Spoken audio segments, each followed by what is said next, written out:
Vous écoutez les immersions sonores du podcast Les coulisses du voyage. Dans ces épisodes, je vous emmène avec moi en voyage dans des destinations que j'aime particulièrement.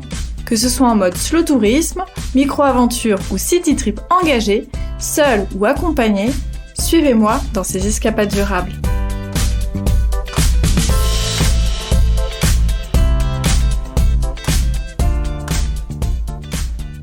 Aujourd'hui, je vous embarque avec moi pour une plongée sonore dans le Vercors et plus précisément entre Villard-de-Lans et Corançon.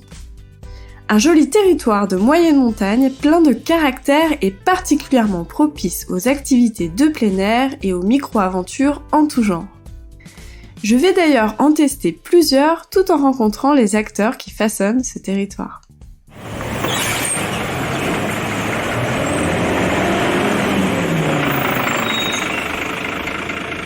Pour me rendre à Villard-de-Lans, rien de plus simple.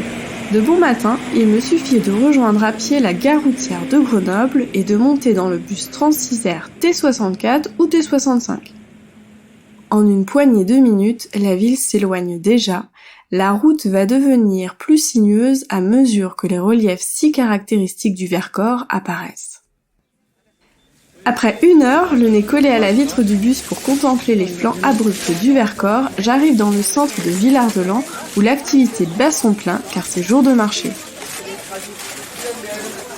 Je sais pas vous, mais moi j'aime particulièrement l'ambiance des marchés. J'aime bien flâner, regarder un petit peu tous les étals et ensuite me décider.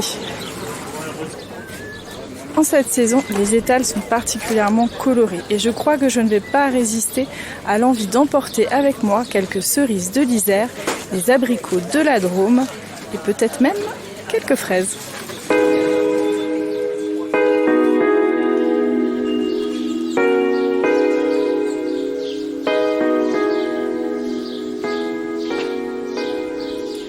Je me suis engouffrée dans les petites ruelles de Villard-de-Lans et là je vois un petit panneau qui indique une boulangerie biologique, la Boule d'Antan.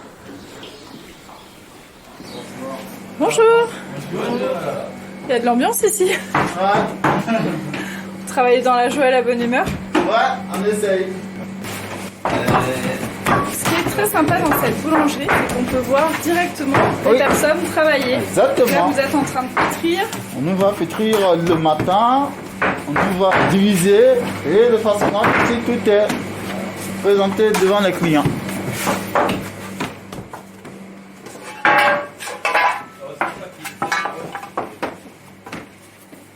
Tous nos pains sont au levain. Ici, tout est fait à la main. Avec amour et plein d'intention. Et avec des farines biologiques. Avec des farines biologiques qui viennent de pas très loin d'ici. D'accord. De Haute-Savoie, voilà. Qui vient du Trièvre aussi. Du Trièvre aussi, ouais. On prend aussi du Trièvre. Voilà. Ils sont hyper dorés vos pains, là ils sont super appétissants, on sent qu'ils vont être croustillants. Ouais, sûrement croustillants, ouais. Merci beaucoup. Alors c'est lequel votre pain préféré? Alors moi personnellement je préfère plutôt celui-là, du lin et tournesol. Bah, merci beaucoup, je pense qu'il y a une cliente qui attend de déguster vos pains, donc on va la laisser. Merci beaucoup pour votre accueil, merci. Au revoir.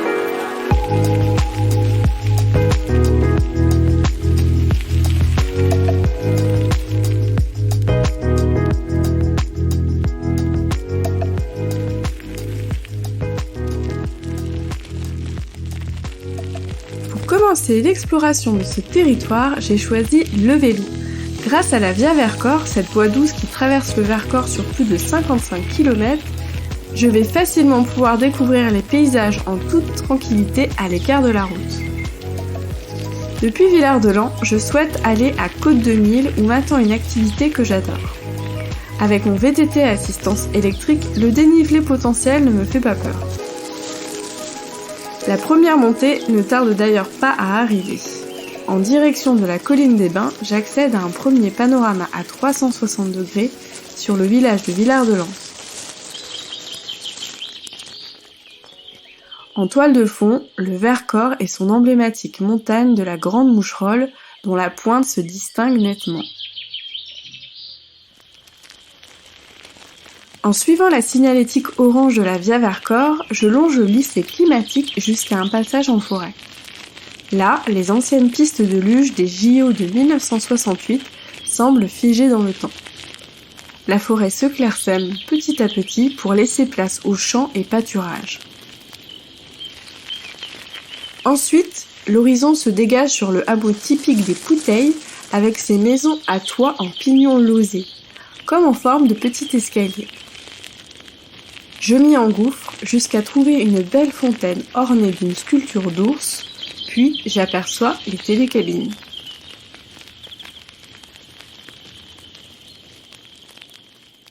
En haut, j'ai rendez-vous avec Lionel pour un vol en parapente. Ce n'est pas une première pour moi, mais je trépigne quand même d'impatience. Durant notre préparation, j'en ai profité pour lui poser quelques questions car je sais qu'il y a de nombreux préjugés ou idées reçues sur cette activité.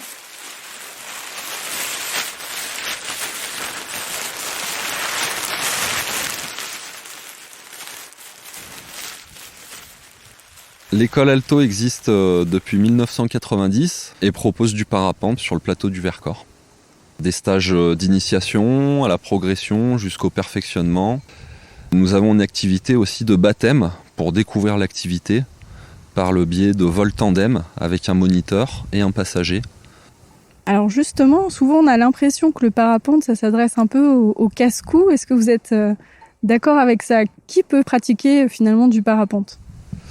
Tout le monde peut pratiquer du parapente, de 7 à 77 ans pour les vols en tandem. Dans l'idée, on peut même voler un peu plus jeune, mais c'est bien que les enfants soient suffisamment matures pour faire un vol en parapente, pour que ça reste quelque chose d'exceptionnel en termes de souvenirs. Alors on associe souvent le parapente à la chute libre dans le sens où on pense qu'on va sauter en parapente comme on saute en chute libre, alors qu'en fait le décollage en parapente c'est beaucoup plus proche d'un décollage d'un oiseau ou d'un avion. Vous entendrez jamais dire un parapente qui va sauter en parapente. Nous on va dire allez viens on va voler. Donc au niveau du décollage, pas de conditions physiques particulières, une simple petite course pour l'envol est nécessaire, et encore s'il n'y a pas de vent. La majorité du temps, il y a toujours un petit peu d'air au décollage, donc on part plutôt en marchant, et puis la voile gonfle gentiment en nous tirant légèrement en arrière. C'est un peu surprenant la première fois, mais une fois l'aile gonflée, quelques pas et elle nous soulève et on se retrouve en l'air facilement. Donc on a vraiment une sensation de se faire alléger de plus en plus, et le premier décollage c'est une réelle surprise. Une fois qu'on est en l'air, on est installé confortablement dans sa sellette, comme dans son canapé, et on peut profiter du paysage. On est au premier plan, le pilote est derrière nous. On sent le vent relatif dans le visage, on l'entend aussi dans les oreilles, ce qui procure une forte sensation de liberté. Et on vole dans un paysage magnifique, avec une faune et une flore particulière dans le Vercors. Donc on vole souvent avec des oiseaux, que ce soit des aigles, des rapaces en règle générale, des vautours aussi. Et voilà, c'est un côté vraiment magique. Les sensations qu'on peut retrouver à l'atterrissage, ça va être la sensation de vitesse essentiellement. Quand on est en l'air et qu'on vole, on vole à peu près à 40 km/h, donc on a toujours 40 km/h de vent dans le visage, un peu comme en vélo quand on descend un col. Par contre, au niveau de la sensation de vitesse par rapport au sol, on a moins de repères sol. Plus on est haut, moins on a de repères sol, donc moins on a l'impression d'avancer. Plus on va être haut, plus on va avoir l'impression de flotter en fait. La particularité de la phase d'atterrissage, c'est que là on est proche du sol, et souvent les gens là se rendent compte de la vitesse quand on est à proximité du sol. Mais ça c'est une sensation qui est vraiment géniale pour les adeptes des sports de glisse, quoi. Là on sent vraiment qu'on est sur un sport de glisse et que la voile nous permet de glisser dans l'air.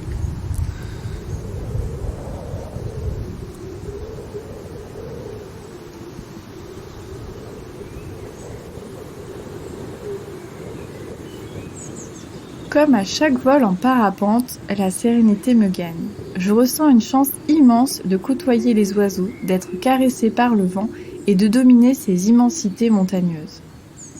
Dans le ciel, la notion de temps m'échappe. Je suis dans l'instant présent à 100% et tous mes sens sont en éveil pour cette parenthèse enchantée. Du ciel encore, les paysages prennent une autre dimension. On distingue bien à quel point ce territoire du Vercors est ouvert malgré les montagnes qui l'encerclent. C'est cette singularité qui fait qu'on s'y sent si bien à mon sens. La verticalité des montagnes et l'infini d'une vallée douce. Ce saut en parapente m'en a mis plein les yeux, mais ils ne sont pas rassasiés des paysages du Vercors pour autant. Alors, je reprends mon VTT jusqu'au lac des Prés. Pour cela, j'emprunte une piste réservée au ski en hiver. Large et bordée d'arbres, elle m'indique naturellement le chemin jusqu'au lac. C'est ici que je profiterai du coucher du soleil. Il dort le col vert, le roc du Cornafion et les arêtes du Gerbier. C'est dans ce silence montagnard, aux subtiles notes venteuses, que s'achève cette première journée.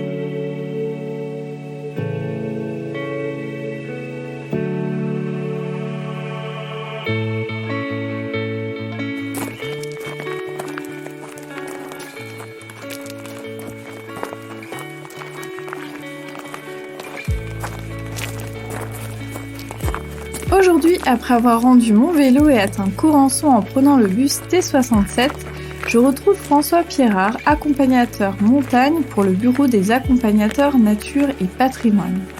Nous allons randonner ensemble jusqu'à l'entrée de la réserve naturelle nationale des Hauts Plateaux du Vercors. En chemin, nous allons échanger sur les spécificités de ce territoire et il va me montrer quelques-uns de ses plus beaux trésors.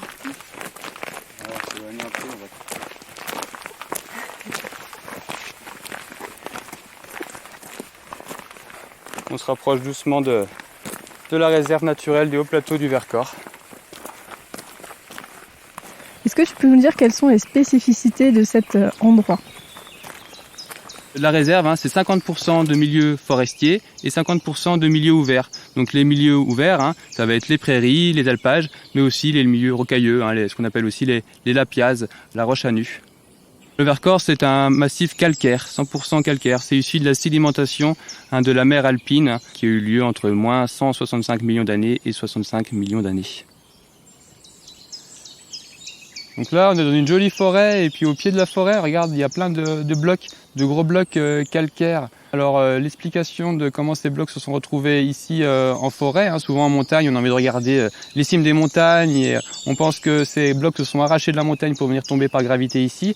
C'est pas du tout le cas pour le coup ici sur le Vercors. Il faut imaginer qu'avant ici, tous ces blocs, c'était une grosse dalle calcaire. Et il y a eu une érosion en fait due à l'acidité de l'eau qui est venue tomber sur cette roche calcaire qui est basique. Et donc du coup, une grande partie de cette dalle a disparu, mais par contre, certains blocs sont restés en place. Moi, je sais déjà que dans cette réserve-là, on peut voir vraiment beaucoup de choses. Est-ce que tu peux nous dire un peu les principales espèces qu'on peut avoir la chance de croiser si on est bien sûr silencieux et attentif ?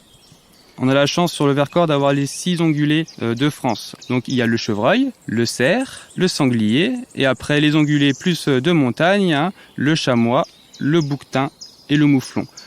Pour les observer, il faut être discret, ce sont des animaux sauvages, donc les animaux sauvages, moins ils voient les humains, mieux ils se portent. Donc évidemment, il faut être discret, éventuellement se lever tôt le matin pour essayer de les observer. Et puis si on a la chance de croiser des bouquetins qui, eux, par contre, ne sont pas vraiment farouches, comme tu disais, à ne pas trop se rapprocher, parce que c'est vrai qu'on peut avoir tendance à vouloir se rapprocher au maximum pour faire la photo, pour faire le selfie, mais bon, on dérange ces animaux sauvages.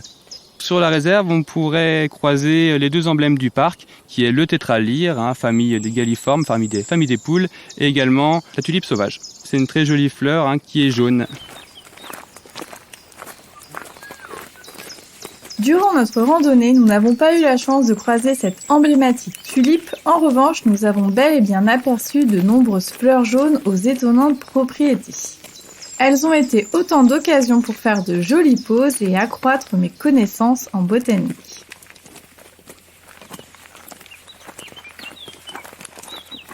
Donc là, on est devant la grande gentiane, la gentiane jaune. Donc une jolie plante à fleurs jaunes qui peut monter jusqu'à 1,40 m. On la connaît en général parce que on utilise ses racines pour faire un apéritif qui est bien connu, la suze. Si on regarde les feuilles qui sont opposées par rapport à la tige, ça fait des strates. Et si on compte chaque strate des grandes gentianes, on peut avoir son âge, on peut compter son âge. Donc ici, on peut s'amuser à la compter. 1, 2, 3, 4, 5, 6, 7, 8, 9, 10. Cette plante-là, elle a 10 ans. Et on voit que la floraison a commencé au niveau de la sixième strate de feuilles. Elle met 6 ans avant de faire la floraison des gentianes. Faut pas être pressé. Faut pas être pressé. Non, c'est vrai. Et donc tu vois juste à côté derrière, ce sont des gentianes mais qui sont pas encore en fleurs. Et si tu comptes les strates, là tu vois 1, 2, 3. Elle a 3 ans, elle n'a pas encore fait sa fleur. Et donc du coup on peut se poser la question, mais comment elle fait cette plante pour survivre l'hiver? Parce qu'ici, sur le Vercors, il peut y avoir beaucoup de neige, il peut y avoir 1 mètre de neige, localement où nous sommes ici.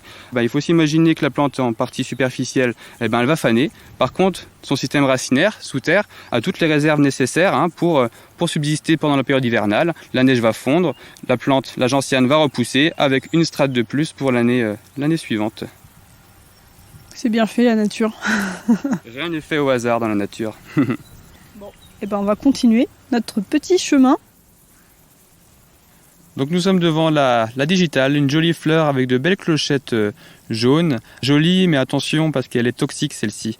Elle contient un principe actif qui s'appelle la digitaline, qui est un tonifiant cardiaque qui est utilisé en pharmacie à dose homéopathique pour stimuler le cœur, mais ingéré à grande dose, c'est l'arrêt cardiaque. Donc vigilance avec celle-ci. Et dans la nature, on peut même faire des petites expériences culinaires. Alors évidemment, pour manger quoi que ce soit dans la nature, il faut être sûr à 100% de ce qu'on mange. On a vu que la digitale, il peut y avoir des plantes toxiques. Mais celle-ci, je vous garantis qu'on peut la manger. C'est du trèfle, non? Ça ressemble à un trèfle. Si tu regardes la petite foliole ici, la petite feuille, c'est mignon, ça forme un petit cœur. Ouais. C'est l'oxalis. C'est l'oxalis petite oseille, celle-ci qu'on trouve dans nos sous-bois du Vercors. Si vous êtes d'accord, donc j'ai passé un petit coup d'eau dessus. On peut la mettre en bouche.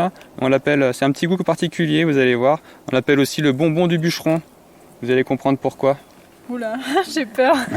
Non, tu peux me faire confiance. On fait une petite boule et hop, directement sur les molaires derrière. Je vais en manger une aussi pour vous prouver que je ne cherche pas à vous intoxiquer. C'est hyper acide. Ouais, celui-ci il est plutôt acide, ouais. On dirait comme les petits bonbons acidulés un peu. Tout à fait. Voilà. Ouais, c'est bon, Il est très acide là.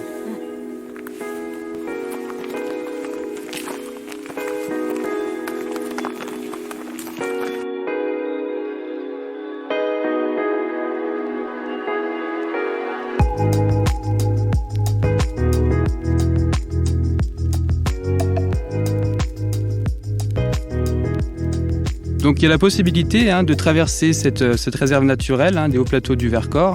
Il y a le GR 91 qui traverse cette réserve du nord au sud. Alors là, c'est une randonnée aux randonneurs aguerris. Il faut environ entre 3 et 4 jours pour faire cette traversée. Alors la petite spécificité de cette traversée, c'est la ressource en eau. Il y a très peu d'eau sur le Vercors, sur le plateau du Vercors. Du fait de sa géologie un peu spécifique, l'eau s'infiltre directement sous terre. Donc il y a très peu de sources. Pas de rivières, très peu de sources. Il y en a quelques-unes, mais qui peuvent rapidement être taries dès le début de l'été. Donc il faut bien s'informer des conditions d'eau sur les hauts plateaux, notamment via le site internet qu'on peut trouver sur le site du parc naturel régional InfoSource, où là on peut avoir une idée si les sources sont en eau encore ou pas au fil de l'été. Mais en tout cas, bien être au courant avant de s'aventurer pour faire cette traversée. C'est pas anodin. C'est, comme je disais, c'est un espace qui est très grand. On peut facilement se perdre du fait que ce soit un micro-relief. Si le brouillard tombe, on peut rapidement être dans l'embarras. Donc c'est quelque chose à prendre sérieusement et pas à la légère. Et le fait de pouvoir éventuellement prendre un accompagnateur en montagne, encore une fois, c'est la sérénité de faire une traversée qui sera réussie. Et puis cet accompagnateur en montagne prendra toutes les mesures pour que la randonnée, la traversée se passe au mieux. On peut aussi faire des balades à la journée pour avoir une idée de ce que peut représenter la réserve naturelle des hauts plateaux du Vercors, avec différents points d'accès, notamment en partant de Corançon au Vercors, aller jusqu'à la cabane de la Carrette, et puis on a une bonne idée des différents habitats naturels qu'on peut trouver sur cette réserve. Au-delà de faire appel à un accompagnateur de montagne justement pour faire des randonnées un peu plus exigeantes ou dans un environnement qu'on ne connaît pas, est-ce que tu aurais d'autres conseils quand on veut s'aventurer comme ça en pleine nature ? Déjà, avant de pouvoir s'aventurer en montagne ou en moyenne montagne, l'idéal, c'est de savoir lire une carte IGN où l'échelle est suffisamment précise pour pouvoir savoir dans quoi on s'aventure, justement où sont les sources, le relief qu'on va pouvoir croiser, et aussi avoir les bons comportements en montagne. Petite parenthèse, réglementation. Il faut savoir qu'en France, il y a de nombreux types d'espaces naturels différents comme les parcs régionaux, nationaux, les réserves nationales, les zones Natura 2000 et j'en passe. Pour chacun de ces territoires, il peut y avoir des réglementations spécifiques. Par exemple, nous sommes actuellement dans le parc naturel régional du Vercors où il n'y a pas de réglementation spéciale, mais au sein duquel il y a cette réserve naturelle nationale des hauts plateaux du Vercors où s'appliquent de nombreux comportements à respecter. Par exemple, il est interdit de faire du feu, d'utiliser des drones, des engins motorisés et même un VTT. Pour cela, il y a un itinéraire spécifique. On ne peut pas non plus venir avec son chien, même s'il est tenu en laisse. En effet, les canins, aussi adorables soient-ils, sont perçus par des prédateurs pour les animaux sauvages et sont donc une grande source de stress. Il est également formellement interdit de cueillir ou ramasser quelques éléments naturels que ce soit. Bref, le maître mot, c'est de ne rien déranger et de ne laisser aucune trace. Pour autant, ces réserves naturelles nationales sont tout de même des espaces où l'on peut randonner et même bivouaquer à condition de le faire dans les règles de l'art.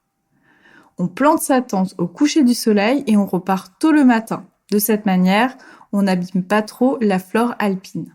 On utilise aussi un réchaud pour se régaler et on repart avec tous ces déchets. Sans exception, même les éléments biodégradables et organiques peuvent nuire à la nature.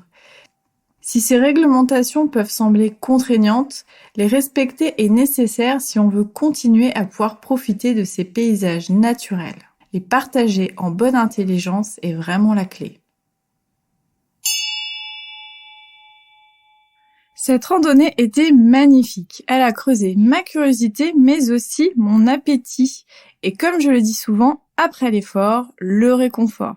Ça tombe bien, car le Vercors est aussi un endroit idéal pour les gourmands avec son terroir riche et diversifié. Vous en aurez un bel aperçu à la boutique Les Délices de Margot, à Corançon en Vercors, où Séverine m'a fait saliver avec sa vitrine achalandée de bons produits. Alors, les spécialités locales du Vercors, vraiment le bleu du Vercors-Sassenage, qui est vraiment le produit phare. Le vercoret, bournette fleurie, un fromage au lait de vache avec des fleurs très parfumées. Les chèvres aussi, chèvres frais ou chèvres cendrées, affinées. On a aussi une tome de vache l'oursonne à l'ail des ours, qui est très savoureuse. On a aussi des biscuits, les biscuits de Villard-de-Lans, biscuits du Vercors. Vous pourrez aussi trouver d'autres spécialités aux boutiques Terre à Terre et au goût du terroir à Villard-de-Lans, ainsi qu'à la chèvrerie des Cabrioles à Corançon.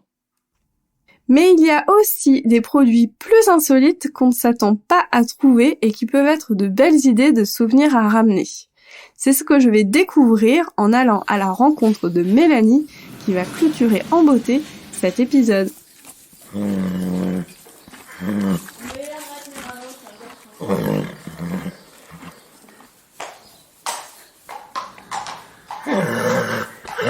Bienvenue au Haras du Vercors, je m'appelle Mélanie, je suis la propriétaire du Haras. Dans cette aventure, je suis associée avec mon mari Laurent et on est 5 personnes à travailler ici toute l'année.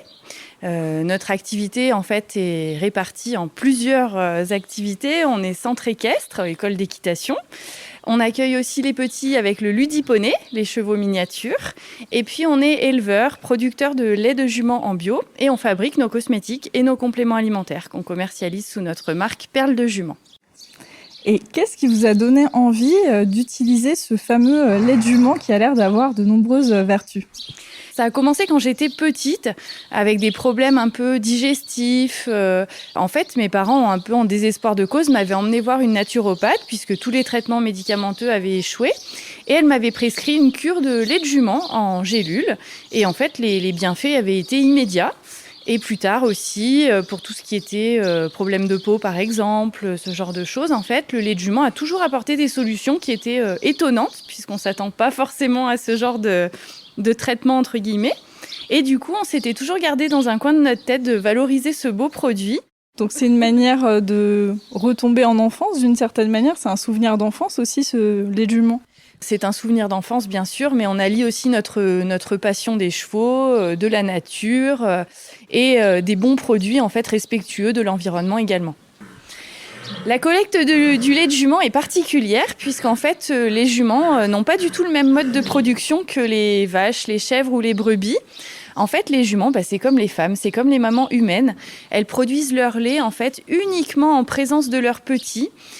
Au fur et à mesure de la tétée. Donc ça veut dire que leurs mamelles ne contiennent pas de réserve de lait. Donc le petit est toujours avec sa mère. En fait, on commence à prélever le lait à partir du moment où le poulain commence à se diversifier, à partir de 1 mois et demi, 2 mois à peu près. Et en fait, il va délaisser une partie du lait spontanément au profit d'autres aliments comme l'herbe par exemple ou le foin. Et donc c'est juste ce surplus qui n'intéresse plus le poulain que la jument va nous autoriser à prélever. Donc ça veut dire en fait que le poulain n'est pas privé, on peut surtout pas le séparer puisque sinon la jument arrête son lait, arrête de produire du lait immédiatement. Elle est binaire, elle voit son petit, donc elle produit du lait pour le nourrir. Si elle ne le voit plus, elle a plus de raison d'en produire. C'est une belle histoire ça. Tout à fait. J'espère que cet épisode vous a donné envie d'aller voir de vos propres yeux cette partie du Vercors. Comme d'habitude, vous retrouverez toutes les informations pratiques sur les expériences et adresses mentionnées dans la description de cet épisode, ainsi que le lien du site de l'Office de tourisme de Villard-de-Lans-Corançon en Vercors, où vous trouverez tout le nécessaire pour organiser votre séjour et en découvrir davantage sur les activités proposées et les lieux à contempler. Merci de m'avoir écouté pour ce premier épisode réalisé sur le terrain que j'ai eu beaucoup de plaisir à faire, même si j'ai eu quelques déboires techniques aussi. Merci également à l'Office de tourisme de Villard-de-Lans-Corançon en Vercors qui m'a fait confiance pour cette réalisation. Pour soutenir ce format, n'hésitez pas à aller me mettre 5 étoiles et une pluie de commentaires sur Apple Podcast et Spotify ou à m'envoyer des mots doux sur mon compte Instagram @globeblogger. Je vous souhaite de belles escapades estivales dans le Vercors et ailleurs. À bientôt!